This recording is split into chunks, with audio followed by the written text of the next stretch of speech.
ka na. Ayun o. O, susunod na si Bunso.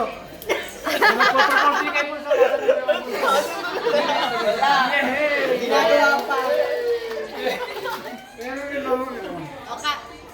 Ay, ang sweet. Merry Christmas!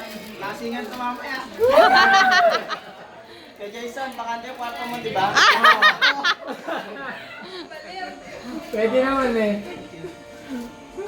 Yay! Congrats! Congrats! Ang bakit?